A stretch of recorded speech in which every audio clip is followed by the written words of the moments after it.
अनेक कार्यकर्ते जे आहेत ते आक्रमक झालेले आपल्याला पाहायला मिळतात. अनेक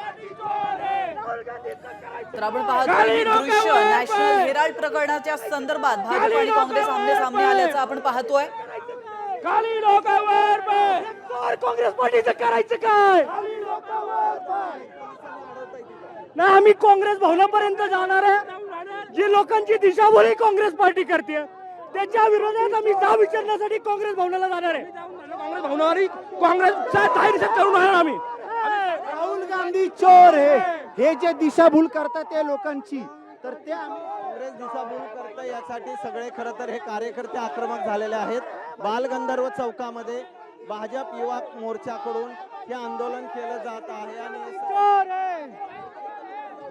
आम्ही जाणार, आम्ही जा विचारा जाणार आहे तिकडे.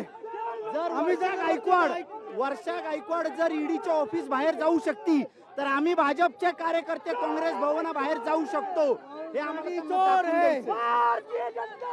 भाजपकडून खरं तर या सगळ्या युवकच्या कार्यकर्त्यांना बालगंधर्व चौकामध्ये पोलिसांनी अडवलेला आहे. मोठ्या संख्येने पोलीस या ठिकाणी गेले 1 तासापासून हा सगळा मोर्चा आंदोलन जे आहे ते अडवण्यासाठी थांबलेले आहेत.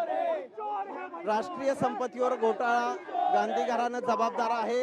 एकूणच हेरोल्डचा जो घोटाळा आहे त्या विरोधात खरं तर भाजप जे आहे ते आपल्याला आक्रमक झालेलं पाहायला मिळत आहे. एकूणच भाजपच्या या सगळ्या खरं तर अशा प्रकारचे अनेक बॅनर जे आहेत ते पुण्यातल्या बालगंधर्व चौकामध्ये भाजपच्या युवकच्या कार्यकर्त्यांनी आणलेले आहेत.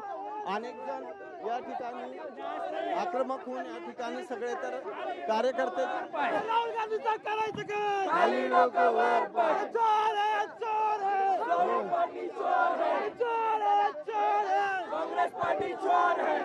आता पोलीस यंत्रणा घेऊन देत नाहीये.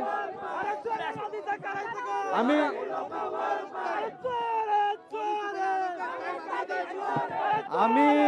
आज भारतीय जनता पार्टी युवा मोर्चा हा जो काँग्रेस फेक निगेटिव्ह तयार करते की हेलर हे प्रकरण भारतीय जनता पार्टीने निगेटिव्ह केलेलं आहे, या संदर्भात युवा मोर्चा आंदोलन करते.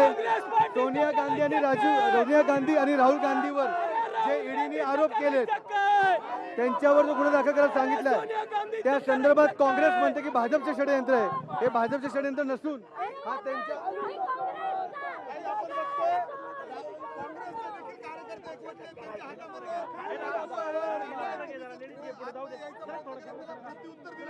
तुम्हीच बघताय की ती हिंसक आणि इल्लीगल कामं करणारी काँग्रेसची लोक आहेत. आम्ही अतिशय शांततेच्या मार्गाने आंदोलन करतोय. हे चोर आहेत, हे चोर आहेत. 2000 कोटीचा घोटाळा केलेला काँग्रेस 2000 कोटीचा घोटाळा. आम्ही काँग्रेस भवन मध्ये जाणार आहोत.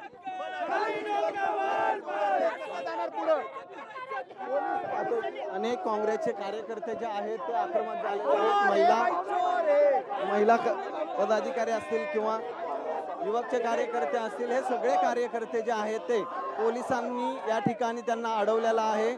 त्यांना बालगंधर्व चौकाच्या पुढे जाऊ दिलं जात नाहीये आणि हे आंदोलन जे आहे ते इथंच अडवलेलं असल्यामुळे खरं तर बालगंधर्व चौकामध्ये एका बाजूची वाहतूक ही पूर्णतः जी आहे ती पोलिसांनी बंद केलेली आहे.